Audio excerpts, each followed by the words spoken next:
If your to-do list feels more like a guilt list, then this small planning shift might just change everything. Hey friends, welcome to episode 3 of Simple Systems, a new series for overwhelmed homemakers and mothers, and anyone else, you are welcome here too, looking for gentle paper-based planning tools and sustainable home rhythms that bring clarity and balance to their lives without perfectionism, pressure, or digital noise. If you missed the first 2 episodes, the playlist is linked down below. Please check those videos out. Today's tip is small but mighty, and it seriously changed how I get stuff done. Now, to really explain why this tiny trick has been such a game changer for me, I've got to take you back. Before I was a mom, before the busy rhythms of home life, back when I was working as an actor, going to auditions, and just really living a life focused on my dreams and passions. When I was an actress, every day began with a call sheet. It's this booklet of paper. It's about maybe a size A6 to A5. It's really small. You can bring it anywhere you go. The call sheet told you where you needed to be, what scenes we were shooting that day, and even what the weather was going to be like. I would show up, get my hair and makeup done, film my scenes, and then go home. Film and television productions are well-oiled machines.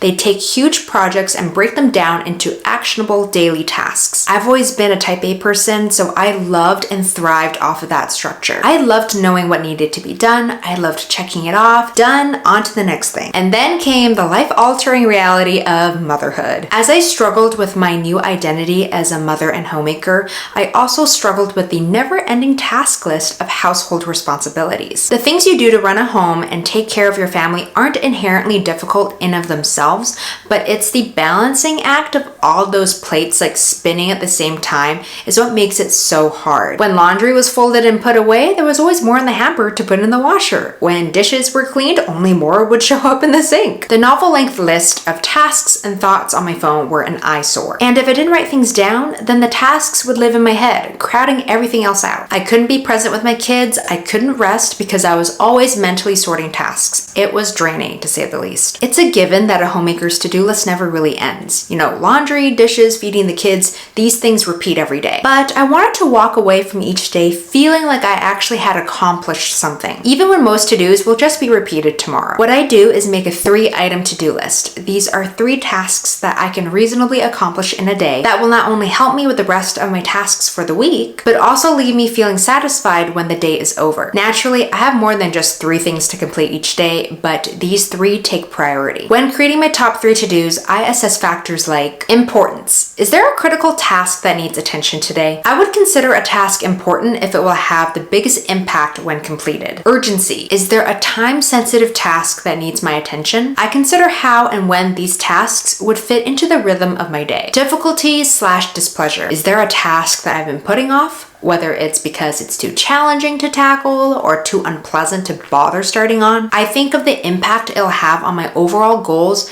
if I would just complete that task. Here are a few questions that you can ask yourself when setting up your top 3 priorities of the day. What do I need to get done today? What task will have the most impact on my day? If I get nothing else done today, what task will make me feel the most accomplished? And be specific, okay? Specificity is key here. It's no good being vague, because if you give yourself a broad task, it's actually really a project and it's comprised of smaller subtasks. I think a long to-do list can lie to you. It can feel and look productive, but oftentimes it can become a source of anxiety. This is because you're constantly seeing what you haven't done yet, making you feel like you're behind even though you're making progress. Setting a top 3 to-dos forces you to ask what really matters. You shift from saying, I need to do everything, which by the way is an impossible standard, to I need to do the right things. Choosing just 3 priorities helps set realistic expectations. They match your real energy. A short list gives margin to interruptions, messes, and moods, without making me feel like I failed the day. And lastly, small wins do build momentum. Finishing my 3 items on the to-do list gives me a sense of closure for the day. It's motivating, it's satisfying. This emotional lift helps me show up again for tomorrow, not burnt out or anything, just grounded, steady, and focused. Okay, but Claudia, I really do have more than 3 things to do, and I can't just keep them all in my head, so what do I do? Here are some ideas. By all means, make a bonus list, and this will house all of your if I have the time tasks. These are just extras, stuff you want to get out of your head onto the page. These are not the goals. Let's put this planning trick in practice together. So what I'm going to do is I'm going to brain dump anything that's on my mind, any task that I know that needs to get done. I'm gonna write it all out on this blank page. Please feel free to do the same, follow along, and then we'll go from there. And also feel free to set a timer and see how much stuff you can get out of your head.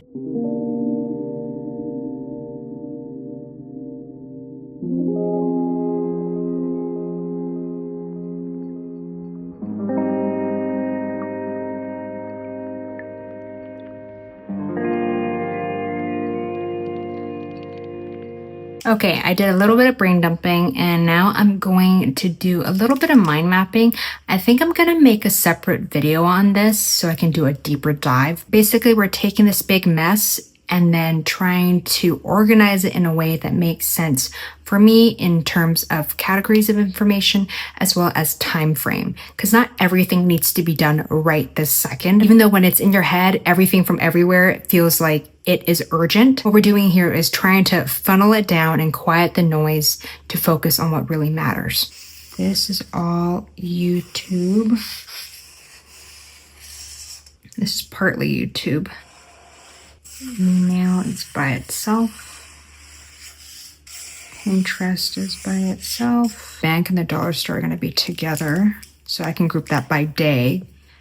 So this is happening on the same day. Maybe even the library can be on the same day. I'm just going to group that together. This is not as pressing. Now that I've done all this, I'm going to put all this information onto the rolling weekly. Obviously, you don't have to do this. I'm just showing you that you can go from chaos into some order. How I've personalized my rolling weekly is I've already categorized the to-do list. So I've got my work to do and my home to do. I like looking at my tasks on a week time frame. I think it's far ahead enough in the future, but it's also urgent enough for the day so that I can still look at my week ahead and then take that information and then narrow it down to each day's to-dos.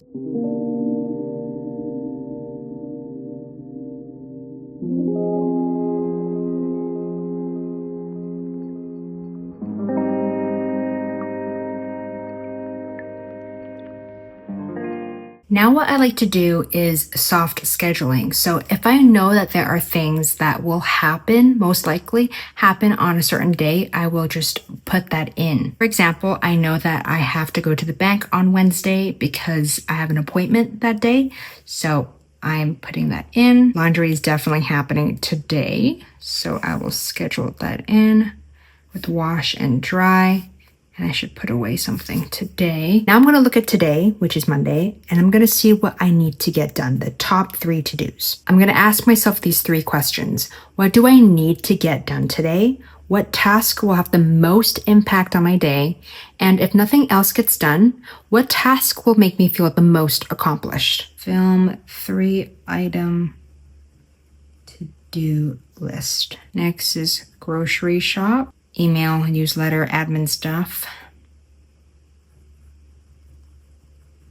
Obviously, I'm going to be dabbling in a bit more than just these 3 to-dos, like laundry, let's say. It's something I do basically every day, so I don't feel like it needs to be on the top 3 to-dos. Of course, if there's a day that we are really behind on laundry and I just need to have a laundry day, then laundry will make its way onto the 3-item to-do list. But since we've got a pretty good system with laundry, it's just a thing that happens in the background. Also, you don't have to do this layout. This is just something that's been working for me lately, having my weekly to-dos up top and then writing my 3-item to-do list on the bottom. What I've done in the past is like this, where I have all the to-dos on one page and then I have my 3 items on the other page. Really, there is so many ways to do this. You can just experiment and figure out what is your style. And also naturally, as a homemaker, I have a lot of things that I do that I don't think of or I don't bother writing down. Things like wiping down the high chair, changing diapers, giving the kids a bath. However, this is really important and I need you to hear this if you find yourself in a season of life when you need to give yourself the grace to do less. Like when you and your family are sick, you're in the midst of a move, or you're in postpartum season. Writing 3 items like change the baby's diaper, take a shower, and switch over the laundry warrants the pleasure of being crossed off the to-do list. And that's the end of this video. What are your top 3 priorities today? Let me know in the comments below. If you found this video helpful in any way, please consider liking this video and subscribing to the channel so you can follow along for the rest of the series. As always, thank you very much for watching, and I will see you in the next one. Bye!